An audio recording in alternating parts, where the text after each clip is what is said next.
दोस्तों, आप सभी का अमेजिंग ज्ञान पॉइंट पर हार्दिक स्वागत है। आज के इस क्लास में हम सामान्य ज्ञान के टॉप 30 क्वेश्चंस को कवर करेंगे। साथियों, इन प्रश्नों में से जिस भी क्वेश्चन का आंसर आपको पता हो, आप कमेंट बॉक्स में उसका उत्तर दीजिएगा और इन 30 प्रश्न में कितने आपके सही हैं, इसे भी वीडियो के लास्ट में बताइएगा। वीडियो का पहला क्वेश्चन है, यूरोप का मरीज किसे कहा जाता है? दोस्तों, तुर्की, जिसका अधिकांश भाग एशिया में पड़ता है और इसका कुछ भाग यूरोप में भी पड़ता है और इसी को यूरोप का मरीज कहा जाता है। तो इस क्वेश्चन का ऑप्शन सी राइट आंसर हो जाएगा। यूरोप का मरीज तुर्की देश को कहा जाता है, इसे आप याद रखिएगा। दूसरा क्वेश्चन है, पेरिस शहर किस नदी के तट पर स्थित है? साथियों, फ्रांस का शहर पेरिस सीन नदी के तट पर बसा हुआ है, तो इस क्वेश्चन का ऑप्शन सी राइट आंसर हो जाएगा।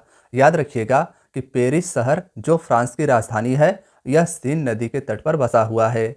नेक्स्ट है तीसरा क्वेश्चन, महात्मा बुद्ध को किस स्थान पर महापरिनिर्वाण प्राप्त हुआ था?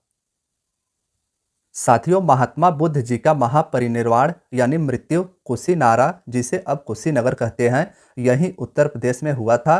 तो इस क्वेश्चन का ऑप्शन डी राइट आंसर हो जाएगा। याद रखिएगा कि महात्मा बुद्ध जी का महापरिनिर्वाण यानी इनकी मृत्यु कुशीनगर उत्तर प्रदेश में हुई थी। महात्मा बुद्ध जी से संबंधित 3 महत्वपूर्ण घटनाएं हैं, इनका गृह त्याग, इनका पहला उपदेश और इनकी मृत्यु। एग्जाम में कई बार ये क्वेश्चंस पूछ लिए जाते हैं, तो याद रखिएगा कि महात्मा बुद्ध जी के गृह त्याग की घटना को महाभिनिष्क्रमण कहते हैं। गौतम बुद्ध जी के द्वारा दिए गए पहले उपदेश को धर्म चक्र परिवर्तन कहते हैं और इनकी मृत्यु को महापरिनिर्वाण कहा जाता है, इसे भी आप याद रखिएगा।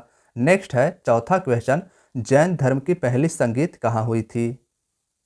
साथियों, जैन धर्म की पहली संगीत पाटलिपुत्र में हुआ था 300 ईसा पूर्व। तो इस क्वेश्चन का ऑप्शन भी राइट आंसर हो जाएगा। याद रखिएगा कि जैन धर्म की पहली संगीति पाटलिपुत्र में हुआ था। नेक्स्ट है पांचवा क्वेश्चन, भारत का नेपोलियन किसे कहते हैं? भारत का नेपोलियन गुप्त सम्राट समुद्रगुप्त को कहा जाता है। तो साथियों, ऑप्शन सी इसका राइट आंसर हो जाएगा। याद रखिएगा कि गुप्त सम्राट समुद्रगुप्त को भारत का नेपोलियन कहा जाता है। नेक्स्ट क्वेश्चन की बात करें तो छठवां क्वेश्चन है, हड़प्पा नगर की खोज किसने की थी? साथियों, सिंधु घाटी सभ्यता के प्रमुख स्थलों में से सबसे महत्वपूर्ण है हड़प्पा स्थल और इसकी खोज दयाराम साहनी के द्वारा वर्ष 1921 में किया गया था। तो ऑप्शन बी दयाराम साहनी इसका राइट आंसर हो जाएगा। हड़प्पा नगर की खोज दयाराम साहनी के द्वारा की गई थी। नेक्स्ट क्वेश्चन है, तुम मुझे खून दो मैं तुम्हें आज़ादी दूंगा किसका नारा है? तो इन ऑप्शंस में से ऑप्शन बी सुभाष चंद्र बोस इसका राइट आंसर हो जाएगा। इंपॉर्टेंट क्वेश्चन है, तो याद रखिएगा सुभाष चंद्र बोस जी के द्वारा नारा दिया गया था, तुम मुझे खून दो मैं तुम्हें आज़ादी दूंगा। नेक्स्ट है आठवां क्वेश्चन, निम्नलिखित में से कौन सा तारा पृथ्वी के सर्वाधिक समीप है? साथियों, इन ऑप्शंस में से ऑप्शन सी सूर्य राइट आंसर हो जाएगा। सूर्य एक तारा है और पृथ्वी के सबसे नज़दीक तारा सूर्य ही है, इसे आप याद रखिएगा। नेक्स्ट है नवा क्वेश्चन, इनकलाब जिंदाबाद का नारा किसने दिया था? दोस्तों, वर्ष 1921 में हसरत मोहानी ने सर्वप्रथम इनकलाब जिंदाबाद को लिखा था और इस नारे को मशहूर भगत सिंह, अशफाक उल्ला खान और राजेंद्र लाहिड़ी के द्वारा किया गया था। तो इस क्वेश्चन का ऑप्शन बी हसरत मोहानी राइट आंसर हो जाएगा। इनकलाब का नारा या इसे लिखा गया था हसरत मोहानी के द्वारा, इसे आप याद रखिएगा और इसे प्रसिद्ध किया गया था भगत सिंह, अशफाक उल्ला खान और राजेंद्र लाहिड़ी के द्वारा। नेक्स्ट है 10वां क्वेश्चन, द्वितीय विश्व युद्ध के दौरान अमेरिका ने किस शहर पर परमाणु बम गिराया था? दोस्तों, द्वितीय विश्व युद्ध जो वर्ष 1939 में शुरू हुआ था और लगभग 1945 तक चला था और इस दौरान अमेरिका ने जापान के शहर नागासाकी और हिरोशिमा पर परमाणु बम गिराया था। तो इन ऑप्शंस में से ऑप्शन ए और बी इसका राइट आंसर हो जाएगा। द्वितीय विश्व युद्ध के दौरान अमेरिका के द्वारा जापान के शहर नागासाकी और हिरोशिमा पर बम गिराया गया था। नेक्स्ट क्वेश्चन की बात करें तो साथियों 11वां क्वेश्चन है, निम्नलिखित में से किस क्रांति में स्वतंत्रता, बंधुत्व तथा समानता का नारा दिया गया था? तो साथियों, ऑप्शन ए फ्रांस की क्रांति इसका राइट आंसर हो जाएगा। स्वतंत्रता, बंधुत्व और समानता का नारा फ्रांस की क्रांति के दौरान दिया गया था। इसे भी आप याद रखिएगा। 12वां क्वेश्चन है, हर्यक वंश का संस्थापक कौन है? तो इन ऑप्शंस में से ऑप्शन ए बिंबिसार इसका राइट आंसर हो जाएगा। साथियों, कई बार यह क्वेश्चन पूछा जा चुका है, तो याद रखिएगा कि हर्यक वंश का संस्थापक बिंबिसार को माना जाता है। नेक्स्ट है 13वां क्वेश्चन, पाटलिपुत्र की स्थापना किस शासक ने की थी? साथियों, पाटलिपुत्र की स्थापना उदयन के द्वारा किया गया था। इसे आप याद रखिएगा। उदयन के द्वारा पाटलिपुत्र की स्थापना की गई थी, जिसे अब पटना के नाम से जाना जाता है। पटना बिहार की राजधानी है और इससे पहले पाटलिपुत्र के नाम से जाना जाता था। साथियों, पाटलिपुत्र प्राचीन काल में अनेक राजाओं की राजधानी हुआ करती थी। नेक्स्ट क्वेश्चन है, फैदम क्या है?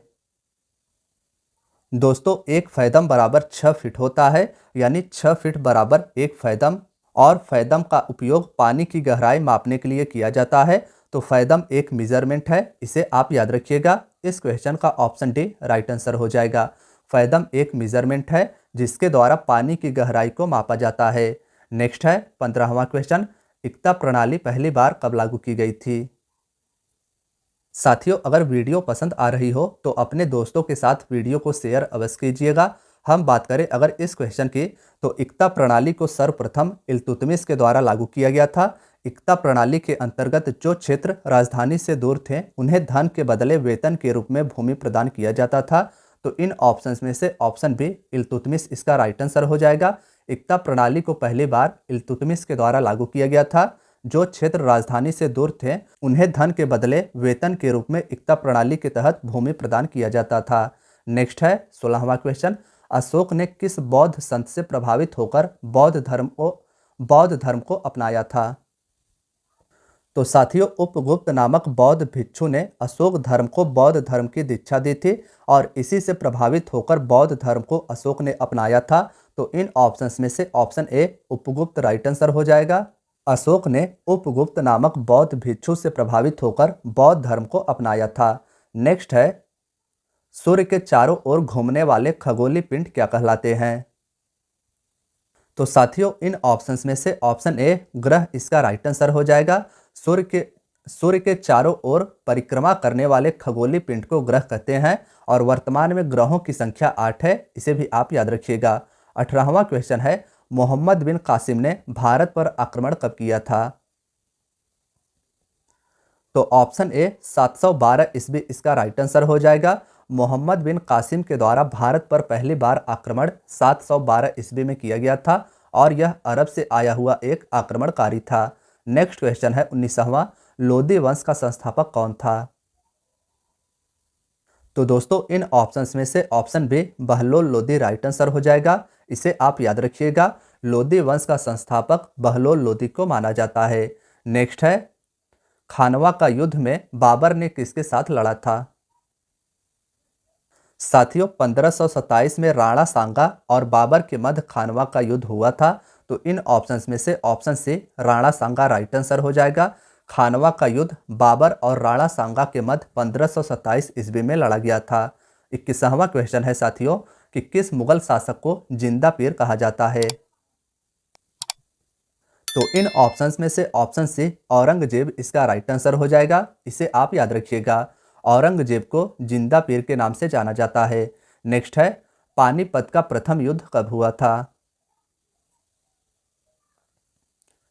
दोस्तों, 1526 ईस्वी में बाबर और लोदी वंश के अंतिम शासक इब्राहिम लोदी के मध्य पानीपत का युद्ध हुआ था, जिसमें लोदी की हार और बाबर की जीत हुई थी।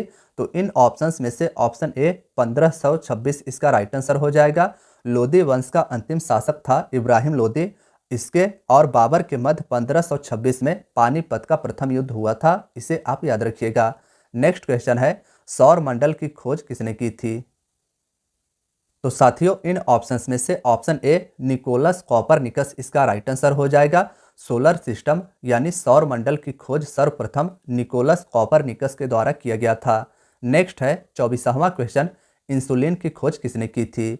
साथियों, इंसुलिन की कमी से हमारे शरीर में मधुमेह नामक या डायबिटीज नामक रोग हो जाता है और इसका खोज सर्वप्रथम विलियम बेंटिंग के द्वारा किया गया था। तो ऑप्शन ए इसका राइट आंसर हो जाएगा। इंसुलिन की खोज विलियम बेंटिंग के द्वारा की गई थी। इसे आप याद रखिएगा, काफ़ी ज़्यादा इंपॉर्टेंट है। बात करें अगर एक और खोजकर्ता की, तो साथियों पेंसिलिन की खोज याद रखिएगा। पेंसिलिन की खोज अलेक्जेंडर फ्लेमिंग के द्वारा किया गया था। नेक्स्ट है, अर्जुन पुरस्कार कब से प्रारंभ किया गया? साथियों अर्जुन पुरस्कार खेल के क्षेत्र में दिया जाता है और इसका प्रारंभ वर्ष 1961 में किया गया था। तो ऑप्शन सी इसका राइट आंसर हो जाएगा। अर्जुन पुरस्कार की शुरुआत वर्ष 1961 में की गई थी, तो इसे भी आप याद रखिएगा। निम्नलिखित में से किस महाद्वीप को महाद्वीपों का महाद्वीप कहा जाता है? यह हमारा नेक्स्ट क्वेश्चन है। तो साथियों एशिया इसका राइट आंसर हो जाएगा। महाद्वीपों के महाद्वीप के नाम से एशिया महाद्वीप को जाना जाता है, इसे आप याद रखिएगा। 27वां क्वेश्चन है साथियों, निम्नलिखित में से किसे विश्व की छत कहा जाता है? साथियों विश्व की छत पामीर की पठार को कहा जाता है, जिसका अधिकांश भाग ताजिकिस्तान देश में अवस्थित है। तो इस क्वेश्चन का ऑप्शन ए राइट आंसर हो जाएगा। विश्व की छत के नाम से पामीर के पठार को जाना जाता है। नेक्स्ट है, सदाबहार वर्षा वन कहाँ पाए जाते हैं? तो साथियों ब्राजील इसका राइट आंसर हो जाएगा। सदाबहार वर्षा वन ब्राजील देश में पाए जाते हैं, इसे भी आप याद रखिएगा। अब हमारा 29वां क्वेश्चन है, पृथ्वी तथा सूर्य के मध्य सर्वाधिक दूरी किसके दौरान होती है? साथियों क्वेश्चन बहुत ही ज़्यादा इंपॉर्टेंट है। कई बार यह क्वेश्चन प्रीवियस ईयर एग्जाम में पूछा जा चुका है। तो याद रखिएगा कि पृथ्वी तथा सूर्य के मध्य सर्वाधिक दूरी को अपसौर के नाम से जाना जाता है। तो ऑप्शन बी इसका राइट आंसर हो जाएगा। साथियों आखिरी क्वेश्चन की बात करें तो आखिरी क्वेश्चन है हमारा कि लेंस की क्षमता का यसाई मात्रक क्या होता है? तो साथियों निम्नलिखित ऑप्शंस में से ऑप्शन सी डायोप्टर इसका राइट आंसर हो जाएगा। लेंस की क्षमता का एसआई मात्रक डायोप्टर है, इसे भी आप याद रखिएगा। तो दोस्तों आज की आपकी वीडियो यहीं तक थी। वीडियो अगर पसंद आई हो तो वीडियो को लाइक, चैनल को सब्सक्राइब जरूर कीजिएगा। अपने दोस्तों के साथ वीडियो को शेयर करना भी ना भूलिएगा। धन्यवाद दोस्तों।